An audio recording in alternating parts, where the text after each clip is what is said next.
അപ്പോൾ നമുക്ക് ഇന്നൊരു ക്രിസ്മസ് കേക്ക് ഉണ്ടാക്കാം. അതിന് വേണ്ടിയിട്ട് ഞാനൊരു 3 ഓറഞ്ച് എടുത്ത് അതിൻ്റെ നീരെടുക്കുന്നുണ്ട്. അതിൻ്റെ ആ കുരു ഒന്നുമില്ലാതെ നീരെടുക്കുവാണേ. ഞാൻ ആ 3 ഓറഞ്ചിൻ്റെ നീരെടുത്ത് വെച്ചിട്ടുണ്ട്. അതിനുശേഷം അതിൻ്റെ ഒരു കുഞ്ഞു തൊലി ഞാനിങ്ങനെ ഇച്ചിരി ഗ്രേറ്റ് ചെയ്തെടുക്കുന്നുണ്ട്. വെള്ളം ഇല്ലാതെ എടുക്കണേ. വെള്ളം വരുവാണെങ്കിൽ കഴിക്കുവേ. അതിനുശേഷം ഞാനൊരു 10-12 ഡേറ്റ്സ് എടുത്ത് കുഞ്ഞായിട്ട് മുറിച്ച് വെച്ചിട്ടുണ്ട്. പിന്നെ 2 കൈ എൻ്റെ ഒരു കൈ ബ്രൗൺ കളറിലെ മുന്തിരിങ്ങയും ഒരു കൈ കറുത്ത മുന്തിരിങ്ങയും എടുത്തിട്ടുണ്ട്. പിന്നെ സെയിം പോലെ തന്നെ ഞാൻ കാഷ്യൂനട്ടും ബദാമൂടെ ഒറ്റ ക്രഷ് ചെയ്ത് വെച്ചിട്ടുണ്ട്. ഒരു പൊടിയാക്കണ്ട. അതിനുശേഷം ഞാൻ ഒരു 3-4 ഗ്രാമ്പൂ, 3 ഏലക്ക, പിന്നെ ഒരു പട്ട ഇത്രയും കൂടെ ഒന്ന് മിക്സിക്കകത്ത് അടിച്ച് വെച്ചിട്ടുണ്ട്. നിങ്ങൾക്ക് വേണമെങ്കിൽ കൂടുതൽ ഈ ഡ്രൈ ഫ്രൂട്ട്സ് ഒക്കെ ആഡ് ചെയ്യാം. എനിക്ക് ഇത്ര ഉള്ളതുകൊണ്ട് ഞാനിത് മാത്രമേ ആഡ് ചെയ്യുന്നുള്ളൂ. ഇതിനകത്ത് ചെറിയ അങ്ങനെ ടൂട്ടി ഫ്രൂട്ടി ഒക്കെ ഇട്ട് കൊടുക്കാം. ഞാനിപ്പോൾ ഇതൊന്നും ഇടുന്നില്ല. ഇത് നമുക്ക് ഈ ഓറഞ്ച് ജ്യൂസിനകത്തൊന്ന് സോക്ക് ചെയ്ത് വെക്കാമേ. ഞാനൊരു 10 മിനിറ്റ് ഒരു 15-20 മിനിറ്റോളം സോക്ക് ചെയ്ത് വെക്കാം. തലേന്ന് സോക്ക് ചെയ്ത് വെക്കാമെങ്കിൽ നല്ല ടേസ്റ്റാണ്. ഇതിപ്പോൾ ഞാൻ അത്രയും നേരം ഒന്നും സോക്ക് ചെയ്യുന്നില്ല. ഒരു ½ ആൻ അവർ സോക്ക് ചെയ്ത് വെക്കുവാണ്. കേക്കിന് പഞ്ചസാര കാരമലൈസ് ചെയ്യാം. അതിനുവേണ്ടി ഞാൻ ഒരു 3/4 കപ്പ് പഞ്ചസാര എടുത്തിട്ട് അതിനകത്തോട്ട് ഒരു 2 ടീസ്പൂൺ പഞ്ചസാര ഇട്ട് കൊടുത്തിട്ട് ഒന്ന് വെയിറ്റ് ചെയ്യാമേ. അത് പഞ്ചസാര കാരമലൈസ് ആവുന്ന നേരം കൊണ്ട് നമുക്കൊരു മിക്സർ ഉണ്ടാക്കാമേ. അതിന് വേണ്ടിയിട്ട് ഞാനൊരു 3 മുട്ടയും ഒരു 1/4 ടീസ്പൂൺ വാനില എസൻസും, നമ്മൾ എന്തെടുത്താലും എല്ലാം സെയിം കപ്പിൽ അളക്കണം. ഇതിപ്പോൾ ഞാൻ ഒരു ചെറിയ ഗ്ലാസ്സാണ്. ആ ഗ്ലാസ്സിൽ ഞാൻ 1 ടീസ്പൂൺ 1 കപ്പ് പഞ്ചസാര എടുക്കുവാണേ. ആ മുട്ടയ്ക്കകത്തോട്ട് ഇട്ട് കൊടുക്കുന്നുണ്ട്. പിന്നെ ആ സെയിം കപ്പിന് നിറച്ച് ഓയിലൂടെ ഒഴിച്ച് കൊടുക്കുന്നുണ്ട്. ഇത് നന്നായിട്ട് മിക്സിയിലൊന്ന് അടിച്ചെടുക്കാമേ. നിങ്ങൾക്ക് വേണേൽ ബട്ടർ വേണേലും എടുക്കാം. ഞാനിവിടെ ബട്ടർ ഇല്ലാത്തതുകൊണ്ട് ഓയിലാണ് എടുക്കുന്നത്. ഏതെങ്കിലും ഒരു വെജിറ്റബിൾ ഓയിൽ. ഇത്രയും അടിച്ച് നന്നായിട്ടൊന്ന് പതിപ്പിച്ച് വെച്ചിട്ടുണ്ട്. നമുക്ക് ഡ്രൈ ഇൻഗ്രീഡിയൻസ് എടുക്കാമേ. അതിന് വേണ്ടിയിട്ട് ഞാൻ ആ സെയിം കപ്പിനകത്തോട്ട് 2 കപ്പ് മൈദ ഇട്ട് കൊടുക്കുന്നുണ്ട്. അതിനുശേഷം ഞാൻ ഇന്നലെ ഇച്ചിരി ഗ്രാമ്പൂ, 5 ഗ്രാമ്പൂ, 5 ഏലക്ക, 5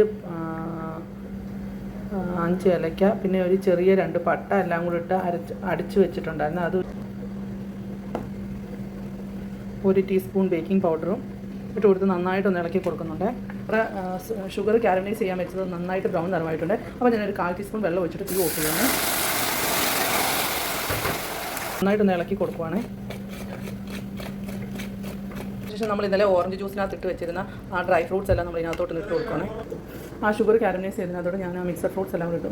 ആ ഡേറ്റ്സും അതെല്ലാം കൂടെ ഓറഞ്ചിനകത്ത് ഇട്ട് വെച്ചിരുന്നല്ലോ, അത് ഇട്ട് കൊടുത്തിട്ടുണ്ട്. അതിനുശേഷം ഞാൻ 1 സ്പൂൺ മിക്സർ ഫ്രൂട്ട് ജാം കൂടി ഇട്ട് കൊടുത്ത് നന്നായി ഒന്ന് ഇളക്കുവാണേ. നമുക്കത് ആറാൻ വെയിറ്റ് ചെയ്യാമേ. ആ നേരം കൊണ്ട് ഡ്രൈ ഫ്രൂട്ട്സിനകത്തോട്ട് ഈ ഡ്രൈ ഇൻഗ്രീഡിയൻസിനകത്തോട്ട് നമുക്ക് ഈ മുട്ടയും അതെല്ലാം കൂടെ ഒഴിച്ച് കൊടുക്കാമേ. കുറേശ്ശായിട്ട് ഒഴിച്ച് കൊടുക്കുകയാണ്. അതിനുശേഷം നമ്മുടെ കേക്ക് ട്രേ എടുത്തിട്ട് അതിനകത്ത് ഞാൻ ഇച്ചിരി എണ്ണ തടവി കൊടുത്തിട്ടുണ്ട്. നിങ്ങൾക്ക് വേണമെങ്കിൽ ബട്ടർ പേപ്പർ ഉപയോഗിക്കാം. ഈ ബട്ടർ പേപ്പർ ഇല്ലാത്തതുകൊണ്ട് ഞാൻ ഇതിനകത്ത് എണ്ണ തടവി കൊടുത്തിട്ട് ഇച്ചിരി മൈദ അതിനകത്തോട്ട് ഇട്ട് കൊടുക്കുകയാണ്. നമ്മളിത് നന്നായിട്ട് ഇളക്കി കൊടുത്തിട്ടുണ്ട്. അതിനുശേഷം കാഷ്യൂനട്ടും ബദാം പൊടി ഞാൻ അടിച്ച് കൊടുത്ത് അതിനകത്ത് ഇച്ചിരി മൈദ ഇട്ട് കൊടുത്തിട്ട് ഇളക്കി കൊടുക്കുന്നുണ്ട്. അതും എൻ്റെ കൂട്ടത്തിൽ ഇളക്കി കൊടുക്കാമേ. അതിനുശേഷം നമ്മൾ ഉണ്ടാക്കി കൊടുത്ത ആ കാരമലൈസ് ചെയ്ത ആ മിക്സറെല്ലാം ഇതിനകത്തോട്ട് ഇട്ട് കൊടുക്കുന്നുണ്ട്. നമ്മൾ ഇളക്കി കൊടുത്ത് നല്ലൊരു ബാറ്റർ ആയിട്ടുണ്ട്. കേക്ക് ട്രേയിലോട്ട് കുറച്ചിട്ട് കൊടുത്തിട്ടുണ്ട്. അതൊന്ന് തട്ടി കൊടുക്കാം എയർ ബബിൾസ് പോകാൻ വേണ്ടിയിട്ട്. അതിനുശേഷം നമ്മുടെ ഓവനകത്തോട്ടൊന്ന് വെച്ച് കൊടുത്തിട്ടുണ്ട്. ഒരു 30 മിനിറ്റ് നമുക്ക് ബേക്ക് ചെയ്യാം. ശേഷം ബാക്കി മാവുള്ളതുകൊണ്ട് ഞാൻ എയർ ഫ്രയറിൻ്റെ ട്രേയിലോട്ടും ഇതുപോലെ ഒഴിച്ച് കൊടുക്കുന്നുണ്ട്. നിങ്ങൾക്ക് ഇത്രയും മാവ് വേണ്ടെങ്കിൽ ഇതിൻ്റെ പകുതി ഇൻഗ്രീഡിയൻസും പകുതി ഇതും എടുത്താൽ മതി കേട്ടോ. ട്രെയിൻ ജസ്റ്റ് ഒന്ന് തട്ടി കൊടുക്കുവാണേ.